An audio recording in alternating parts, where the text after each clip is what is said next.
Alright, this video is going into the 1337 Elite or Elite um, video series. But I've got three different topics to talk about basically. So basically, it's theology, but it's going to boil down, it's going to explain Christianity in a different way than usual, slightly. Where I incorporate all the different dimensions of the different denominations, main denominations, um, but I order them in like a form of um, a system, basically, a total system of theology. And it's really short, or should be really short video here. But basically, the first one is there's um, what's destiny in God's hands is free will in yours for the positive and the negative in this life. And my faith is that if it's negative in this life, God will break you and rebuild you in the afterlife. So it's a universalist salvation, basically. Um, However, if He can, and it's to the good of people, including yourself, God can break you and rebuild you in this life as well. Now, keep in mind, I've been through every single level of the most extreme and pure levels of feeling damned to hell no matter what I do and so on. So this is the development path that I've found up until this point and just recently felt actually free. So I'll explain the process. When I started, um, I wasn't sure whether I'd be saved no matter what. And then I became sure that God was going to save me in the afterlife or this life. I just wasn't sure which one my life would get better in, and so on. And now I'm reasonably confident that God's going to ordain things, or His destiny for me is to get better. However, God sets the path, and you have to walk it. So it's a bit of that faith and works kind of business. Faith in God's guidance of you, and you walk the path that He sets for you. Um, so that's His destiny, your free will, basically. And no matter what you choose, God made you choose it in the first place, on some level. But you will never be forever lost. But if you do it the wrong way, then He'll break you and remake you in the afterlife. Maybe not in this life, maybe. But at least He'll do it in the afterlife. So your eternity is secure. This life may not be. But you want to get to the break and remake thing quicker before you fall down the path of unrighteousness and Satanism and so on. And this is one of those things that if you care about God, you're a lot less likely to do it by like a 99% chance to fall down the wrong path and so on. Egotism and narcissism and pride and blindness on purpose and I don't care about things, I don't want to learn things and so on hurts your ability to do the good things, though. So curiosity and so on is actually important, even if it seems like it's. And there's like a stages of development, appropriate sort of awareness of the information that you're receiving to some extent. Like you don't give a child pornography or something, even if as an adult they could handle it, right? Like it's like there's a certain so there is such things as like a Necronomicon sort of Cthulhu tome of madness and decay and evil and stuff, but it's more or less development of gated information, not like no one can ever know it kind of thing. And it's stages of development, and the best guide really is age up until adulthood for the most part. But like you grow and you develop after adulthood too. And then it becomes a little more like how far down the road of understanding the stuff you really are, not age gate. Age gating is important up until adulthood, or whatever you're doing, basically. But after adulthood, it's about personal drive and so on, because you're not being guided by other people to these things so strictly. And that should negate anyone saying like they were mature for their age, kind of thing, for pedophilia or something, which is something I really don't like.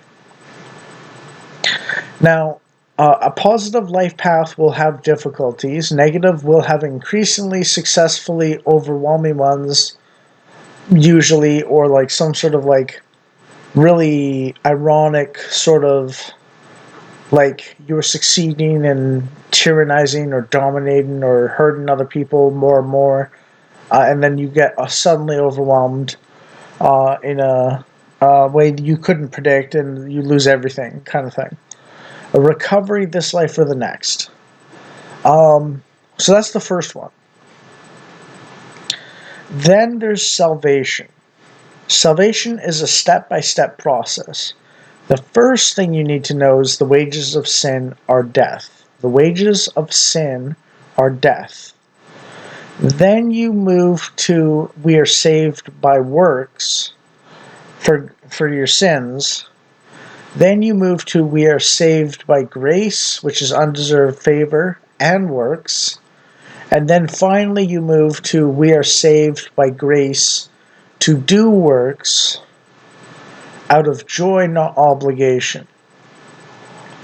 And there's a freeing process from the initial conviction. It's like a gated release of the prisoner of Satan, kind of um, process, and so on. And this can be for individual things, or it could be for your entire life path. And maybe it's like your life path is this process.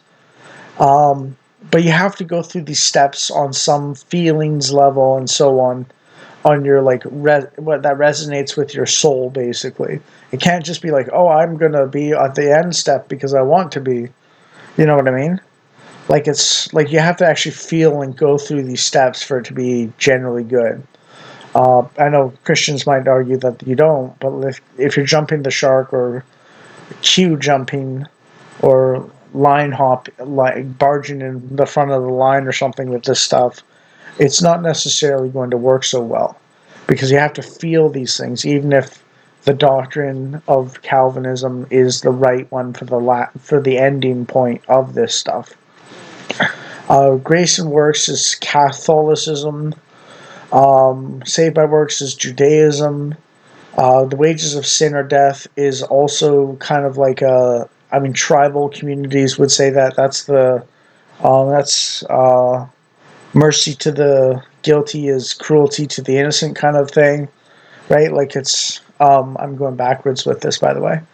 That what I said, backwards order of what I said about how you're saved with that. So basically, the wages of sin are death.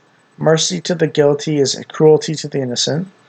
And then we are saved by works, which is legalism or Judaism. Then we are saved by grace and works, which is Catholicism. Then we are saved by grace to do works out of joy, not obligation. So you're just happy and you like to do good things for people. Now, no, if you jump to the last one, then you can get a little prideful and egotistical because you haven't done the work. So it's actually important to start at the first level first and understand that, because it's a necessary process to get the full picture. It's not something you can jump to the end of, otherwise you're incomplete. So it actually has to be this process. It has to be the entire process. It can't just be like I jump to the end or something like that, or I stick at the first one. Then that's the second thing I want to talk about. The first one being the universalism picture that I point out to universal salvation in the end in the afterlife. The third one is more simple than the others in a sense, and it's just a good guide to how to behave, which is if you have a pyramid with a basement floor, um, the basement floor of with rats in it basically is victimhood. And I'm not saying, by the way, in this pyramid with the basement thing, you have to be at the top all the time or something like that. I want to emphasize that this is an upward striving kind of thing with your attitude. It's not that you have to believe the top one all the time or something. It's something you push yourself upwards on, not something you force yourself to be at the top on. And you can be put down to the bottom level um, by outside circumstances, at least temporarily, and it's not your fault necessarily. Sometimes it might be, in which case it's actually the foundation just above the basement. But um, I'll explain it. The basement full of rats is victimhood, and that's I'm I'm receiving bad from others and I can't do anything about it. The foundation just above it is I am responsible for my behavior regardless of what others do to me. Or I am good because I do good, I am bad because I do bad. The next level up is two different things, which is the middle of the pyramid, where you're slightly above the foundation, which is I get good things from God as a treat, not because I earn them. And also, when I'm doing good, God meets me halfway. And that's kind of like a sort of responsibility oriented thing, but also a sort of like a God helps you out kind of thing. And then the top level is God is working through me to do good. And if you can reach that level on a thing, then you're in the zone or you're doing effortless action according to Lao Tzu or something like that. Um, Again, this is upward striving. This last third level system is upward striving. You don't force yourself to do it necessarily, but you kind of push upwards a little bit gently. Maybe a little harder sometimes, but you don't like constantly force yourself to be like God's working through me as I like. It's not Joseph Stalin or Hitler saying God's working through me. It's not like that. It's more like when you're actually doing good and you've incorporated the knowledge and understanding and vibes and the in your soul work or integration of those other layers, and then you can reach the top level more consciously, but not all the time because we're only human. Whereas if you don't do it consciously, then you won't get to that level, the God working through me level, quite so often. It's almost like a muscle that, like the thing is, it's. I guess I'll add a fourth system or fourth topic, which is um, people dream to interpret and integrate knowledge that is very hard to decipher in their brain. Dreams and decipher complicated or complex things in your brain. Now, I differentiate prophecy and psychics. I don't believe psychics actually exist. I believe that prophecy exists. But even then, it's like it's the God's destiny and your free will kind of thing, which is why people get confused about psychics and thinking they exist, which is in your experience most often, it seems a lot like you just magically stumbled across a hit of the future. Like you got a hit of psychic powers from the future, like prophecy basically. But actually, it's God's destiny for you to get it when you get it, and you don't control it in actuality. So if you're like, oh, I can just dream and psychically predict the future, that's wrong. God gives you a moment of prophetic awareness. That's the right relation.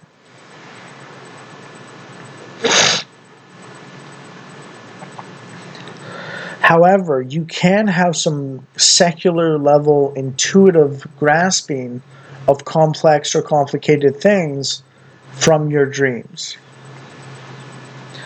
And basically, the resonance with actual spooky, prophetic, future predicting stuff is God systemically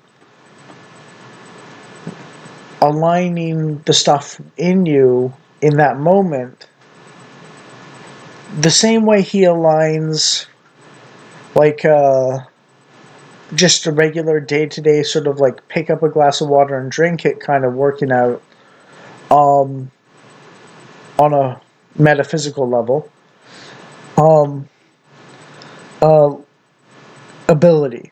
It just stands out more because it's statistically impossible but theoretically possible, whereas drinking water is not. It's more mundane. So if you want to understand my worldview in relation to all the God stuff, salvation, the process of salvation, um, the right approach to sanctification in some sense, from crevatus and say, which means caved in on yourself, which is victimhood, to the glory of God on your side, which is God working through me. Um, as an upward striving thing, and don't feel bad if you can't get to the top particularly much, if ever. But try to, anyways. You don't have to. It's just one of the things you should do for your own sake. And it's not like a threat, by the way. Don't take it as a threat. It's not a threat.